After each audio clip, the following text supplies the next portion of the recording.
తిరుమల తిరుపతి దేవస్థానములో స్వచ్ఛంద సేవ చేయాలనుకునే శ్రీవారి సేవకుల కోసం అధికారిక నిబంధనలు మరియు సాధారణ సూచనలు. అర్హతలు మరియు ప్రాథమిక నియమాలు.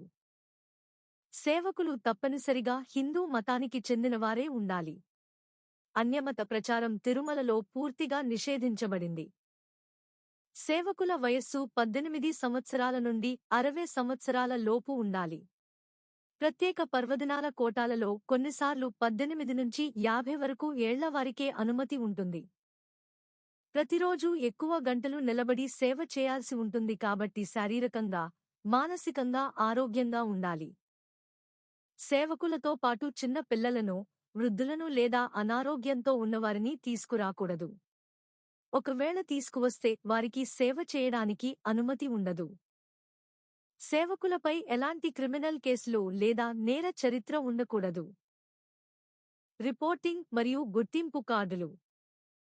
ఆన్లైన్ ద్వారా బుక్ చేసుకున్న సేవ టికెట్ ప్రింటౌట్ మరియు ఒరిజినల్ ఆధార్ కార్డుతో పాటు ఒక జిరాక్స్ కాపీ తప్పనిసరిగా తీసుకురావాలి.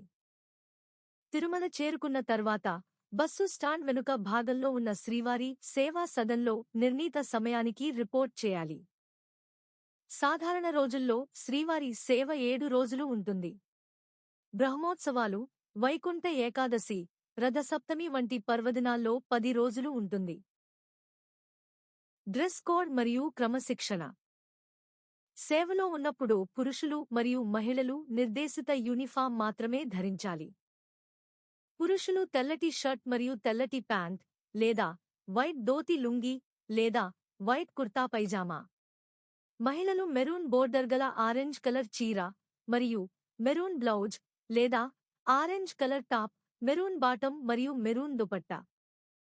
నివాస సముదాయాలలో మహిళలు నైట్ గౌన్లు మరియు పురుషులు షార్ట్స్ ధరించకూడదు. సేవలో ఉన్నప్పుడు టీటీడీ అందించే శ్రీవారి సేవ స్కార్ఫ్లు తప్పనిసరిగా ధరించాలి. నుదుటన తిరునామం లేదా తిలకం, చందనం బొట్టు పెట్టుకోవాలి. విధి నిర్వహణ మరియు వసతి. ప్రతి సేవకుడు రోజుకు కనీసం 6 గంటలు కేటాయించిన ప్రాంతంలో లడ్డు కౌంటర్, అన్న ప్రసాదం, క్యూ లైన్లు, కళ్యాణకట్ట మొదలైన చోట్ల భక్తితో సేవ చేయాలి. ప్రతిరోజూ ఉదయం మరియు సాయంత్రం నిర్వహించే భజనలు, సత్సంగాలు మరియు శిక్షణ తరగతులకు హాజరుకావడం తప్పనిసరి. సేవకులకు ఉచిత వసతి శ్రీవారి సేవా సదన్లో మరియు తరిగొండ వెంగమాంబ అన్నప్రసాద భవనంలో ఉచిత భోజన సదుపాయం కల్పిస్తారు. లాకర్ల కోసం సేవకులే సొంతంగా తాళం తెచ్చుకోవాలి. రూములను, టాయిలెట్లను పరిశుభ్రంగా ఉంచాలి. ముఖ్యమైన నిషేధాలు. తోటి సేవకులతో, టీటీడీ సిబ్బందితో లేదా భక్తులతో వాదించడం, గొడవ పడటం చేయకూడదు. అందరినీ గోవిందా అని సంబోధిస్తూ ఓపికతో వ్యవహరించాలి. తిరుమల కొండపై మద్యం, ధూమపానం, సిగరెట్లు, బీడీలు, పొగాకు ఉత్పత్తులు, మాంసాహారం పూర్తిగా నిషేధం. శ్రీవారి సేవ అనేది పూర్తిగా ఉచిత మరియు స్వచ్ఛంద సేవ. సేవ కోసం లేదా ఆలయ డ్యూటీల కోసం ఎవరికీ, టీం లీడర్లకు లేదా సిబ్బందికి రూపాయి కూడా లంచం లేదా నగదు ఇవ్వకూడదు. ఆలయ విధులు. Temple duties. గర్భాలయానికి దగ్గరగా లేదా ఆలయం లోపల విధులు కేటాయించాలని ఒత్తిడి చేయకూడదు. ఆలయ విధులు కేవలం ఎలక్ట్రానిక్ డిప్ విధానం ద్వారా మాత్రమే కేటాయించబడతాయి. డ్యూటీలను ఎగ్గొట్టి అంగప్రదక్షిణ లేదా ఆర్జిత సేవలకు వెళ్లడం నిబంధనలకు విరుద్ధం. నియమాలను ఉల్లంఘిస్తే 2 సంవత్సరాల పాటు శ్రీవారి సేవ నుండి నిషేధిస్తారు. గమనిక. సేవను విజయవంతంగా పూర్తి చేసిన తర్వాత చివరి రోజున సేవకులందరికీ శ్రీవారి దర్శన భాగ్యం కల్పించబడుతుంది. భక్తుడే దేవుడు అనే భావనతో నిస్వార్థంగా సేవ చేయడమే శ్రీవారి సేవ ముఖ్య ఉద్దేశం. శ్రీవారి సేవ కోటాను టీటీడీ ప్రతి నెల అధికారిక వెబ్సైట్ ద్వారా పూర్తిగా ఉచితంగా విడుదల చేస్తుంది. దీనికోసం ఎలాంటి రుసుము చెల్లించాల్సిన అవసరం లేదు.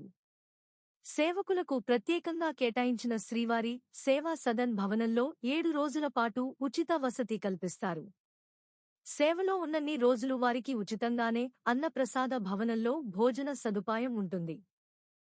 మోసపోకండి. మేము మీకు ఆలయం లోపల డ్యూటీ ఇప్పిస్తాం, లడ్డు కౌంటర్లలో ఈజీగా డ్యూటీ పడేలా చేస్తాం లేదా త్వరగా శ్రీవారి దర్శనం చేయిస్తాం అని చెప్పి డబ్బులు అడిగే బ్రోకర్లను అస్సలు నమ్మకండి. శ్రీవారి సేవపై ఏవైనా సందేహాలు ఉంటే కింద కామెంట్ చేయండి. మీ సేవ అనుభవాన్ని కింద కామెంట్స్ ద్వారా పంచుకోండి. ఈ వీడియో మీకు నచ్చితే కామెంట్లో గోవిందా అని రాయండి. మన ఛానల్ని లైక్ చేయడం, సబ్స్క్రైబ్ చేయడం మర్చిపోకండి.